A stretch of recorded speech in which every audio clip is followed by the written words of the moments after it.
Welcome back to the Leaders of Leaders podcast. And tonight I'm here with Dr. Tami Berry. Hello, Tami. Hello, Brett. Thank you for having me. No worries. So, Tami, you're a surgeon. Yes. You've quite extensive training. Can you go through a bit about what your journey's been from, high school to leadership? Hmm.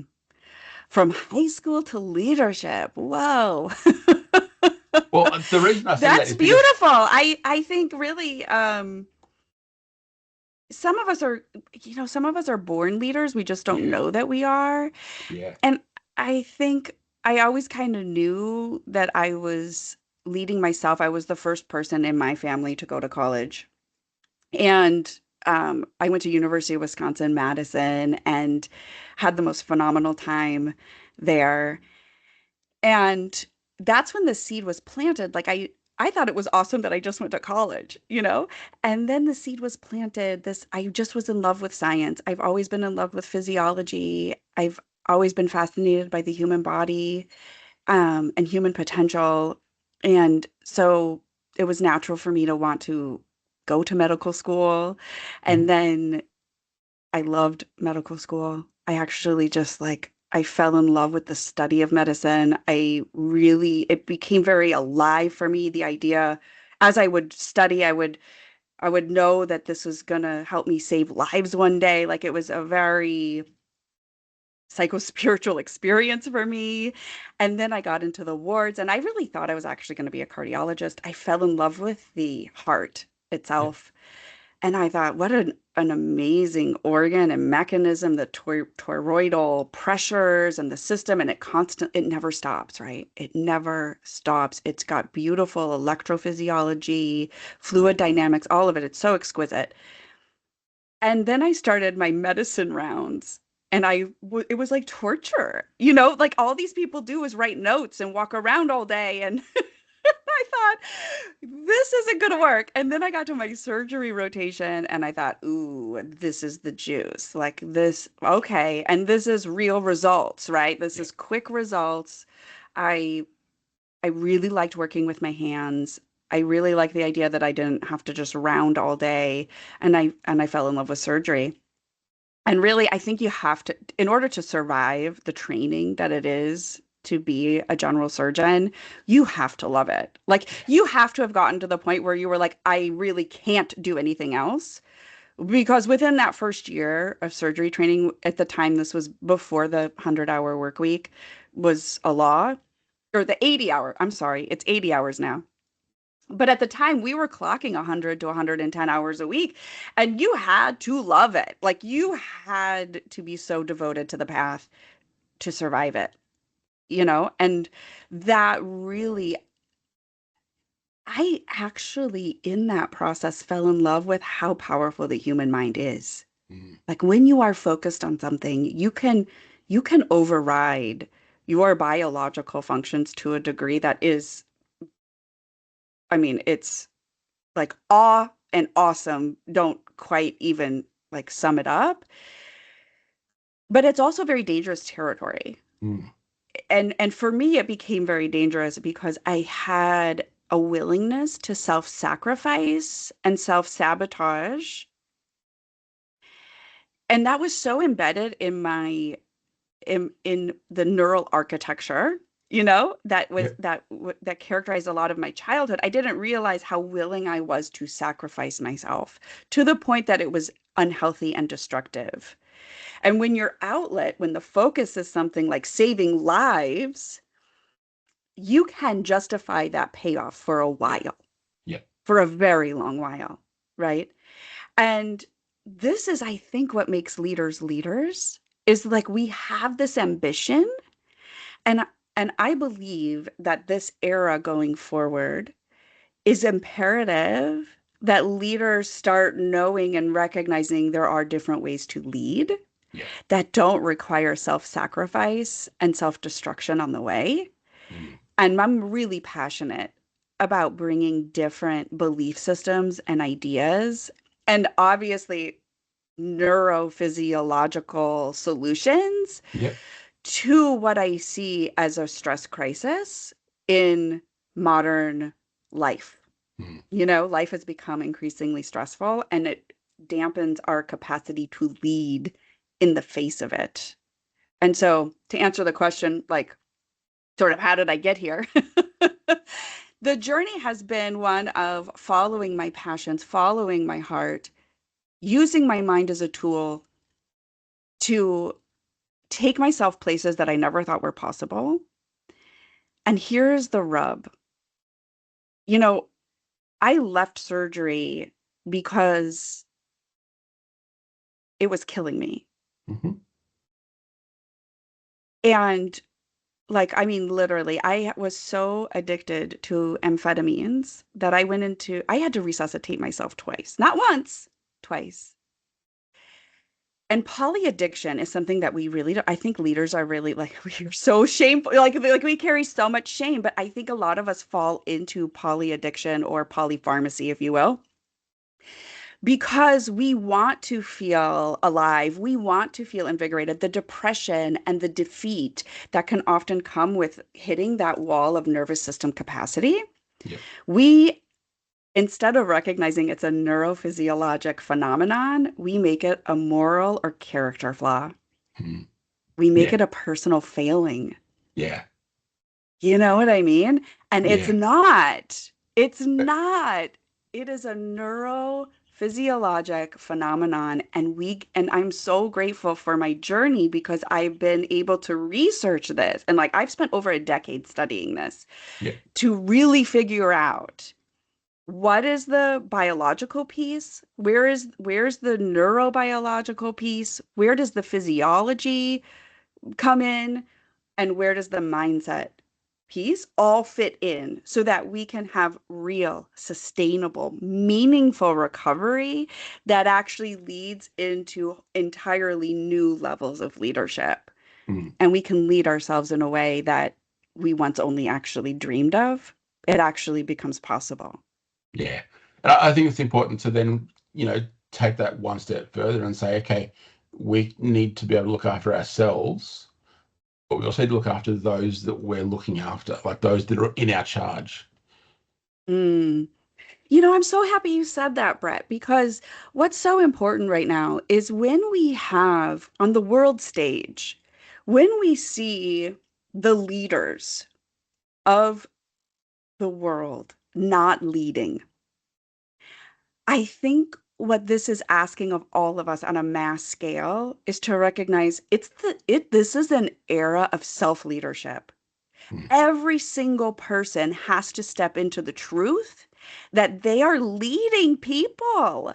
Yeah. They have to lead themselves, and there is always somebody watching, whether it's the children in your home, in your family, in your community, your colleagues, the people around you. Like we are all now leaders. Yeah. And it is so imperative that we step into that. And I believe that this fundamental piece of neurophysiologic optimization, optimizing ourselves at the level of the nervous system, optimizing the human body and our capacity to lead is mission critical to doing Yeah. that. Yeah, absolutely. And then also too, like thinking of leaders within business. Hmm. Leadership can be seen as this lonely environment of, I've got to lock myself in this room and get this work done. There's no one else that's going through this. I'm the only one experiencing this. But then you step outside of that room and you go, actually, this person's feeling something similar. And hang on, this company's going through the same shift that we're going through. How then do you as a leader then go, actually, I need to go and talk to someone else about this? Mm. I think it's really helpful to understand that it's not even just leaders that feel that phenomenon. I Yeah. think it's all people that are experiencing chronic stress. In my research, what I have found is that when we look at brain activity, when we're experiencing chronic high levels of stress, the brain activity moves from the prefrontal cortex, which is the executive function of the brain, Hmm. and it moves posteriorly and inferiorly into what's known as the reptilian brain, right? So And for this is those the that don't get that posterior movement, can you explain that to people? so there's there's certain regions of the brain that we know were part that came along in certain evolutionary cycles of what it Yeah. is to be human, a Homo sapien. And the first region of the brain to develop is known as the reptilian brain. This controls very basic functions of survival, Hmm. right? This is the thing that'll like make sure you eat, secures your safety, secures your territory. It becomes very competitive and it's hyper vigilant, which means it's constantly actually looking for threat. And Hmm. this is a part of the brain that actually allowed us to extricate from the food chain. Yeah. Right? This was actually a really important part of the human brain. This is still a very important part of the human brain. The thing is that we can't thrive when we are chronically living there. When those are the neural networks that we're perpetually living from, we become competitive. We feel isolated and alone. We constantly experience threats in our environment because the brain is oriented to search for them. And this is what's really interesting about the brain. It always finds what it's searching for. Yeah. Yeah. It is a tool, and when you are living from that part of the brain, you are being used by the brain. You are not using your brain, Mm. right? Yeah. So you feel like life is running you, but you have the capacity to run your life. And that becomes accessible as we shift metabolic function from the reptilian brain up into the prefrontal cortex. Near the frontal lobe, it's called. That is where emotional regulation lives. That's where good decision making lives. That's where clarity, that's where your ability to actually align your thoughts, your emotions, your actions with your goals, your heart, your intentions, your values.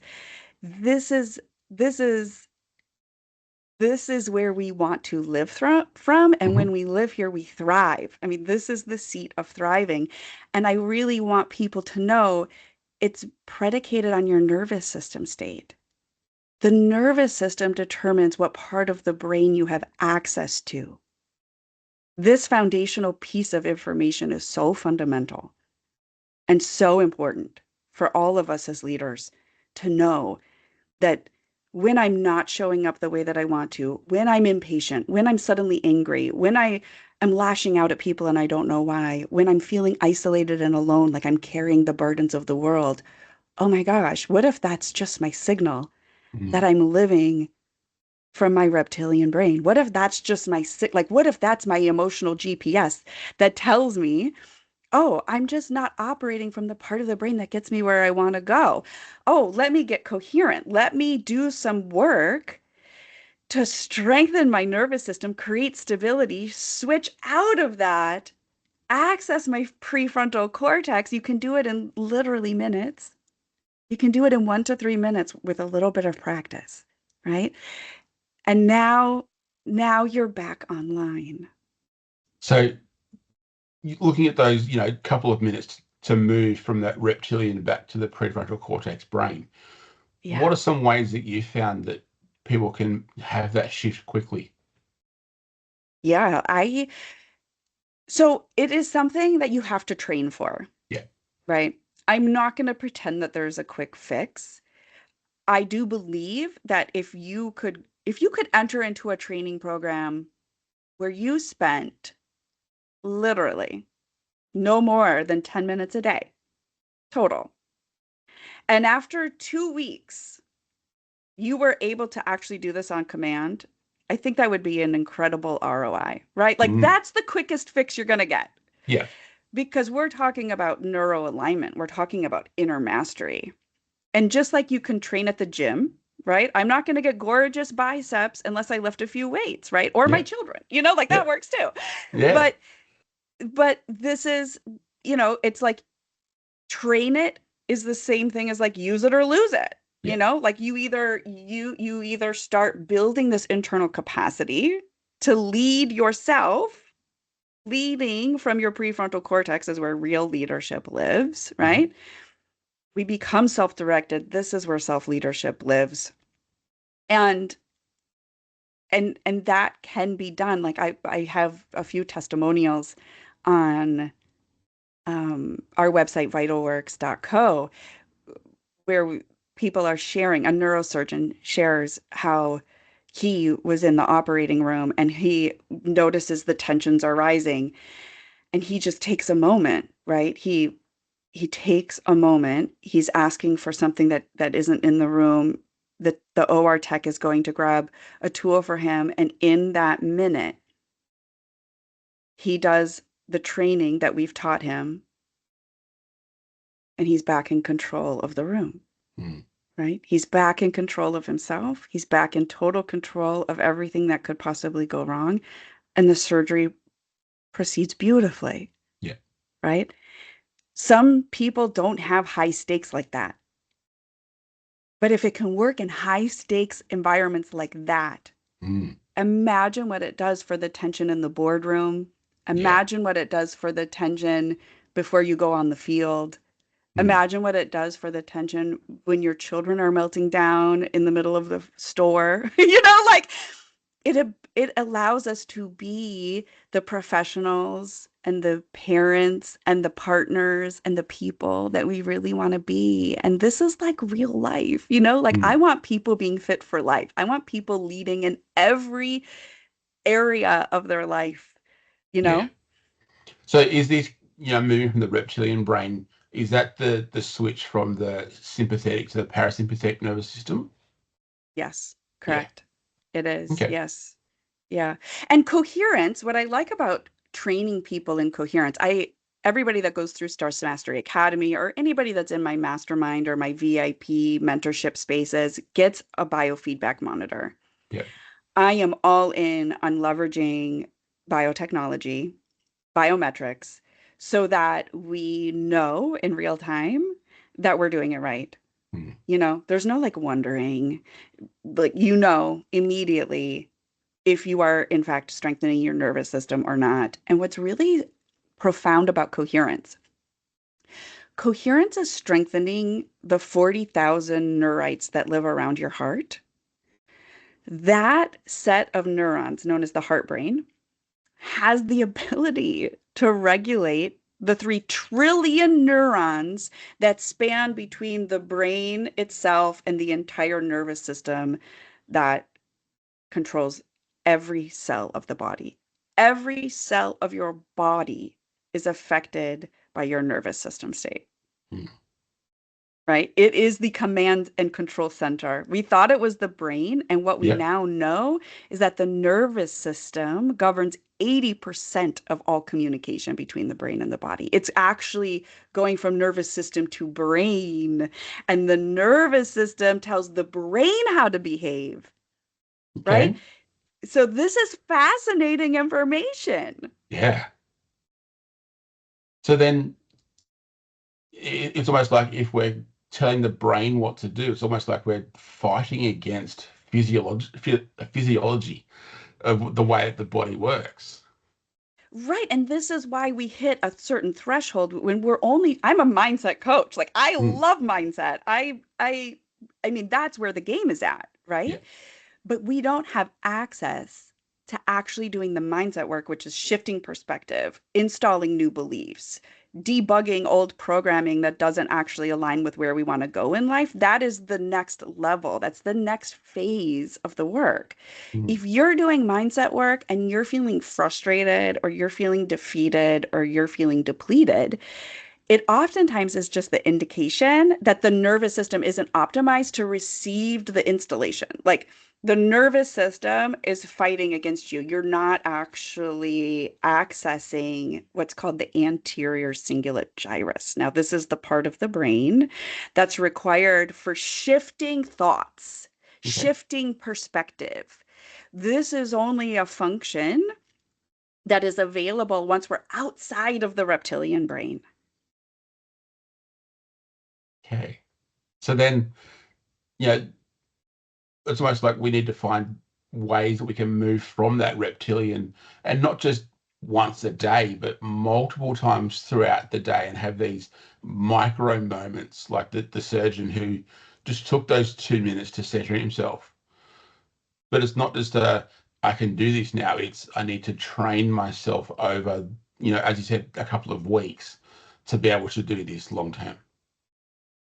And to do it for long term changes the trajectory of your life. Yeah. I mean, we're talking about a guy that was having panic attacks. We're talking about a brilliant, a brilliant mind. A truly, his heart is so, uh, like I love Dr. Thomas Scully so much. His story is so inspiring. And he was being told by his physicians he has to quit.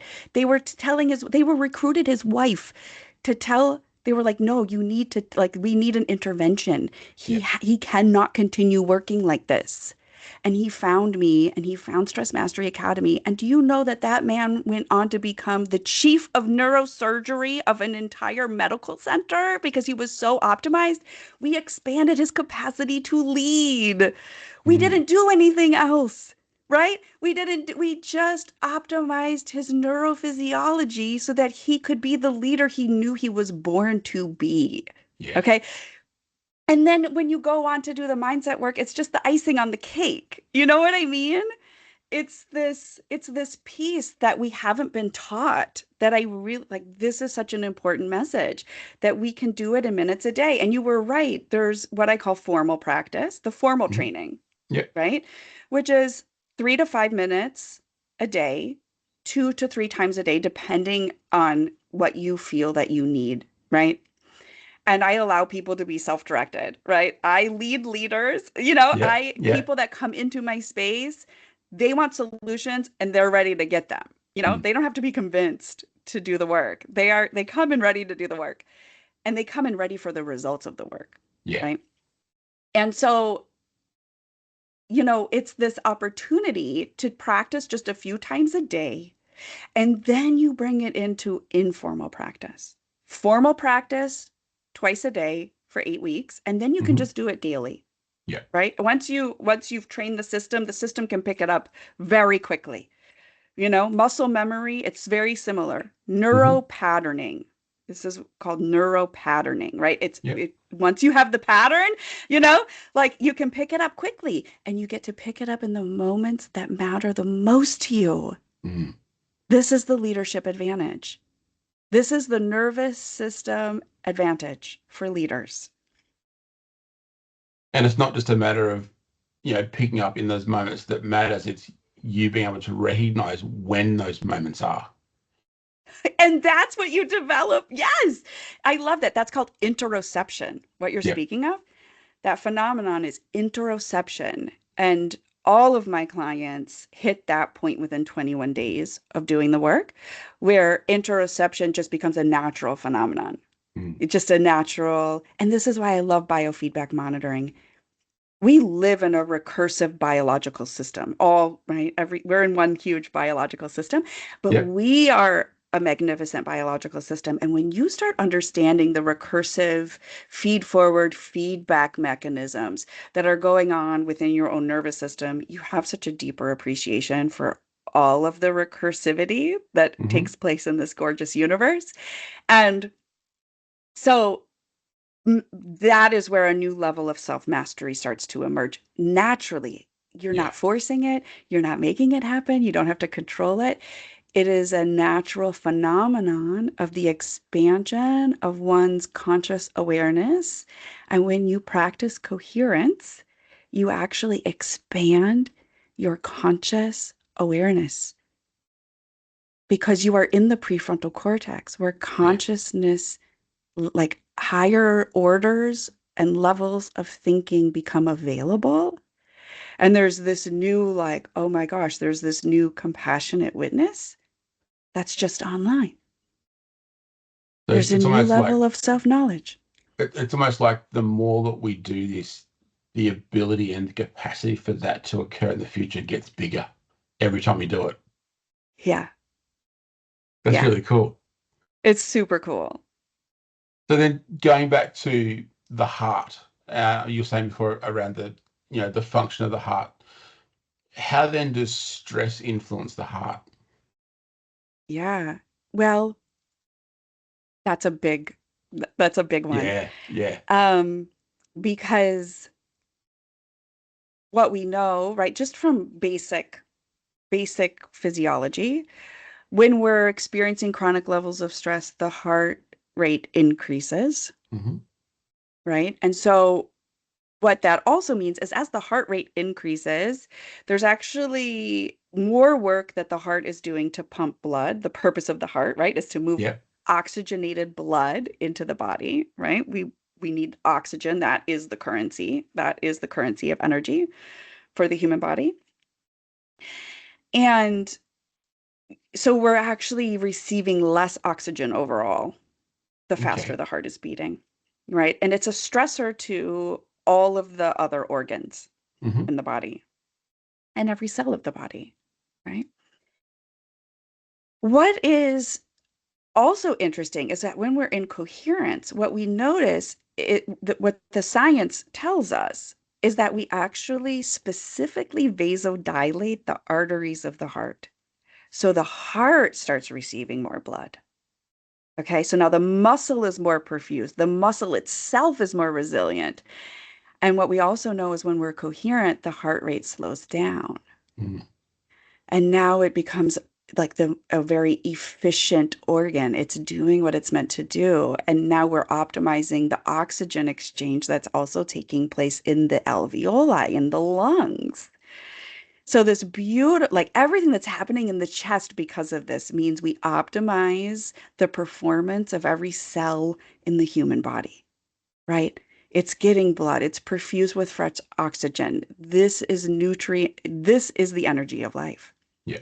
Yeah. This is what's really interesting is within like 7 to 8 days of doing this work where we're entering heart brain coherence on a regular basis, people start experiencing like newfound levels of energy because they're finally flooding the system with fresh blood, fresh oxygen, nutrients, Yeah. right? That replenishes and rejuvenates and literally regenerates Mm. every cell of the human body. You know, we were never designed to live in states of chronic stress. Those hormones, when we look also at like the epigenetic profile, we are truncating our lives. You know, when people are in these high stress environments, the most high stress environment is actually internal. Mm.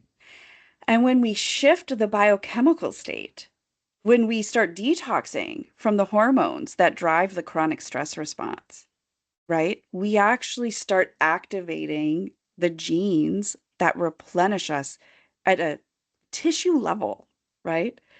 Increased collagen, increased tensile strength, increased capacity for renewal, cellular renewal and regeneration, literally endothelial growth factor, like certain biochemicals and hormones that signal that the body is actively regenerating start becoming available when we are chronically coherent. And you balance that with the biochemical profile of being chronically stressed, which is cortisol and what's known as uh, heat shock proteins. Okay. There's a Okay. whole slew of proteins, and they are pro-inflammatory. And what we know now is inflammation is the fundamental initiation point for all disease in the human body, whether we're Yeah. talking about atherosclerosis, heart disease, vascular disease, diabetes, all heart diseases. It even exposes us to cancers, right? All of this is a function of a chronically stressed state. So then, taking everything we've covered, I, in my head, I'm thinking this almost translates to a business in the nervous system of the business, the health of the business, and when a business is stressed because there's high turnover, there's all these contributing factors. It's like the business goes into stress and the regeneration or the innovation in a business goes away because you've got this stress issue. So if we can, return the nervous system of a business back to this, you know, comfort zone, then that's when these markers start coming back.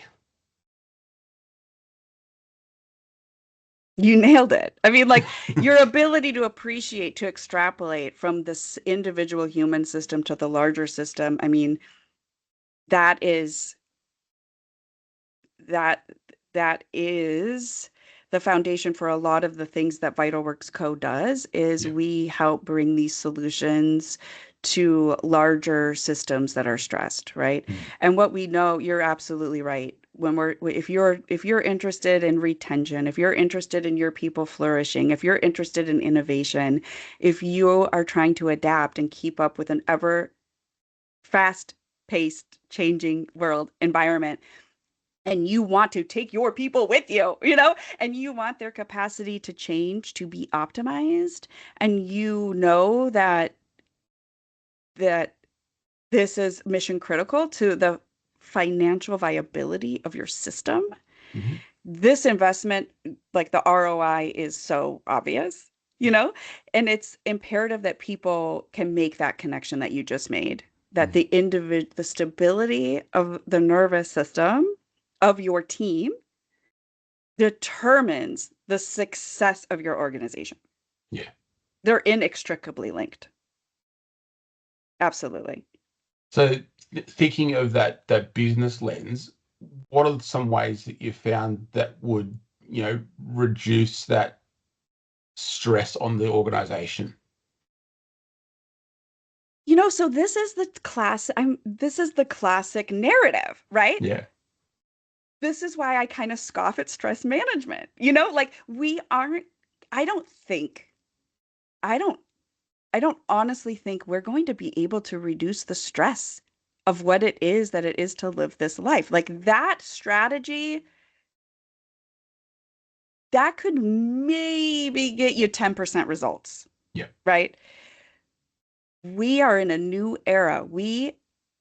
Our work now is to focus on how do we optimize our capacity to face it? Yeah. How do we optimize our ability to thrive in the face of it? And you know what? The good news is we can. Mm. Like, I'm so over the conversation of reducing stress. I did that for a really long time. I made myself really small. I tried to kill my ambition.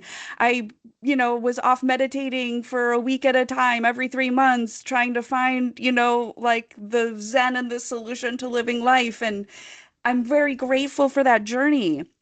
But guess what? If you have ambition in your heart, you can't shut it off. Yeah. Guess what? If you were born to lead, you will never not lead. And so I'm in a new era now where I'm like, I tried to kill the ambition. And here's the thing, if you don't bring forth what's within you will kill you. Mm. It's fascinating to me that I left one sphere thinking the burnout was like thinking that the stress was the problem, this stress and the expectation to perform was the problem, and that wasn't the problem. The Yeah. problem was at a very young age. I want to share something very real with people that we don't often talk about. If you are struggling right now with an overwhelming sense of stress in your life, it didn't start with you, first of all. Mm. It didn't start with you. You're not the problem. Your nervous system was attuned to it in childhood. Yeah. This is what the new research is so clearly delineating.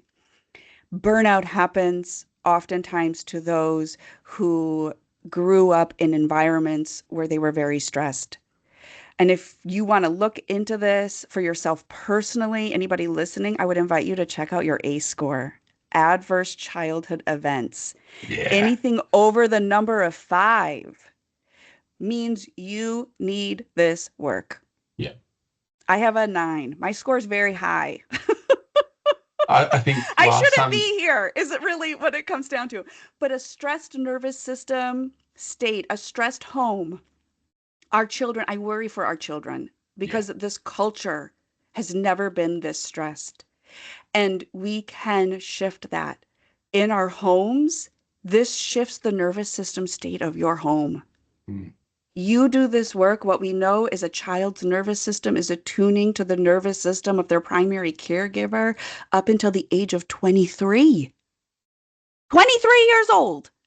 That's a lot older than you That's when the think. prefrontal cortex comes fully online, y'all. 23 years old. Okay. Super important. that we are creating coherence in our homes. Mm. This is mission critical for me as a mother, as a parent, as the life partner to a man I love, and leading a company and companies. I have two companies, right? And the only way I get to do this and stand up this and lead this way is because I am a student of my own work. Yeah. I think that ongoing learning isn't just in terms of what you need to do your job. It's this looking after yourself and the culture of your family and the well-being of your family. It's all of this needs to be ongoing learning. Yeah. And I like to reframe it for myself. I'm like, I get to do this work. Yeah. Because you know what? There's no generation before me. And when I look back at my lineage and the trauma that's been carried, because it didn't start with me, it Hmm. didn't start with me, but it gets to end with me. Yeah. It gets to end with me. What a privilege. No other generation has had this opportunity. It's almost like, talking about that reducing stress, and you said, well, we're not going to get back to that. It's almost like we're raising kids in this generation for the society that we grew up in. It's like you can't go back to that. And it's like we're trying to do all this stress reducing work to go back to when life was less stressful, but it's not going to get there. It's not because we're turning into a global society. When you expand your awareness of what's happening in the world, Hmm. which that train is gone. Yeah. Okay. We are a global community. Yeah. It stresses it's once awareness reaches a threshold where it can feel like there is so much stress happening in the world and we start feeling powerless to do anything about it. And then what's really interesting, the research is very clear on this. When you are functioning from a very stressed region of the brain, you actually only you perceive everything around you as a stressor, even when it's not. Okay. So when we're in the prefrontal cortex, we start seeing these stressors of the world as opportunities to evolve, as opportunities to learn, as space to grow, and just the next learning edge. Your perception of the same problem is fundamentally different depending on what part of the brain you are operating from. Mm. Do you see what I'm saying? Yeah. Yeah. The same problem. Yeah. The same problem. Like, oh my gosh, our oceans, like, are we ever gonna, are we killing our opportunity for clean water? What's gonna happen to I think about this every once, kind of a lot. And oh my gosh, when I'm stuck there, I'm like, oh my gosh, it's doom and gloom. And then when I move into the prefrontal cortex, I'm like, you know what? There is somebody right now in high school who's working on a project to start cleaning up like, I just believe in the innovation and the brilliance of humanity and what's possible because I'm living from a different part of my brain that helps me know that that's true. Yeah. It's Changes the way yeah, you live. it really does. And like you're saying before, like think about when we're stressed, the, someone coughing down the, look, we start to get sick. Someone coughing down the hallway, like you pick up on that, and that, oh, am I going to get sick from them? Think about what happened when we had COVID. You heard someone coughing, and like you straight into this stress zone, and like, oh, have they got COVID? Am I going to catch it from them? It's like we lived in this constant stress period with in that reptilian brain for 12, 18 months. And I think people are just starting to come out of that back into that prefrontal cortex, but then there's something else going on that's taking us back into that reptilian brain. Yeah. And it becomes this is like I'm cautious to use this language, but it would be aligned with like the neurophysiologic biological component of chronic stress is that it becomes an addiction. Mm. because biochemically it's very similar to something like cocaine. Yeah. It's the epinephrine, the norepinephrine. And there is something about it's a combination of sort of set points in the Hmm. body, right? There's biochemical set points that when we get used to a chronic level of certain biochemicals in the body, the the brain and the body are like so they have built-in systems of efficiency, Yeah. right? And it will realize, oh, this must be the baseline, right? And when it's used to seeing these stress hormones, what happens is when those levels start to drop, the body, through the nervous system, right, is signaling to the brain, our stress levels are dropping. It's time to find something to be stressed about. And it drives you to find something to be stressed about. And now it's like on your phone. Yeah. Like it is so within reach. And now we live in an era where like there's this cycle where they want to ratchet up, right? Like, ooh, more like like it's entertainment, Mm. right? And and the problem for us who really want to actually be leading our lives and leading organizations and leading people is it takes a certain level of like honest reflection to recognize that you're kind of in it. Yeah. Like, oh, I'm in it. Like, I'm like, this is running me instead of me running life. And maybe like I'm just ready for a new way, you know? Hmm. But the stressors, like I said, they're not going to go away. And it's really up to us to evolve and expand our capacity to lead. Yeah. That's really cool. And that's a really great conversation to have with ourselves, but also within the teams that we're leading as well. Oh, yeah. Yeah. It's self-mastery in a different way, right? Yeah. Yeah. Like, are we protecting our energy? Are we harnessing it? Are we optimizing it? Are we directing it to the things that we really want to move the needle on? You know? Like, are we Mm. getting intentional with how we want to lead, with how we want to parent, with how we want to live? This conversation, it used to be about like work-life balance. Yeah. And I had to really surrender that. I do not have work-life balance. I'm not about to pretend that I do, right? But I am a very present mother, and I Mm. absolutely love mothering. And I am very grounded and present in my life and with the people in it. And I value that. And I am a phenomenal leader of two growing companies. And I don't have balance in any of it, right? Like I am all in on all of it, Yep. but I have inner balance. Yeah. Okay? This is the only kind of balance you need. Yeah. If you have like neuro alignment, if you have this nervous system advantage, that balance piece, that allows everything else to work. Mm. Yeah. I think to that having the intention of why we're doing things, not just like it comes down to not just what we do, but why we do it. Why are we leading this team? Why are we making this decision for our family? Why are we doing it? And why do I we want to do it? I want Yeah. people to get back to like why you get what you want. Yeah. So want what you want and know why you want it, you know? Mm. And let yourself know you get to have it and then be aligned to that outcome and lead from that destination. Lead from where you are going, not from where you are. Mm. Lead to the promised land, like lead in the destination of the goal fulfilled, right? Lead yourself as if you're already the leader that achieved the outcome that you want. And you will lead in a very different way, Yeah.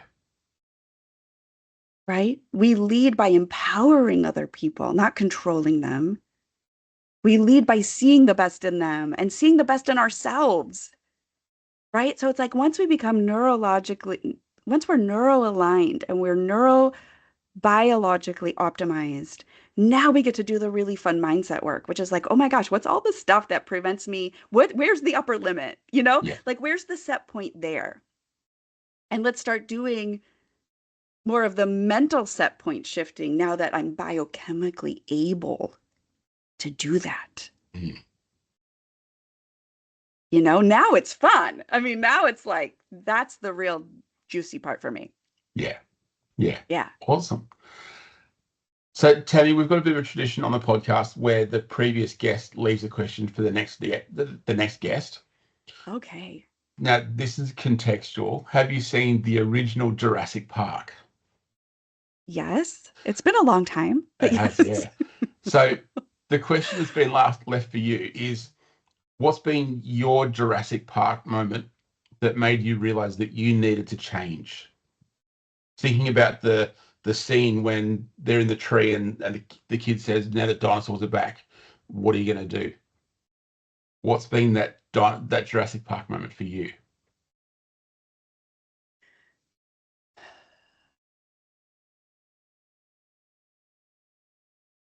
Wow. Okay. Um,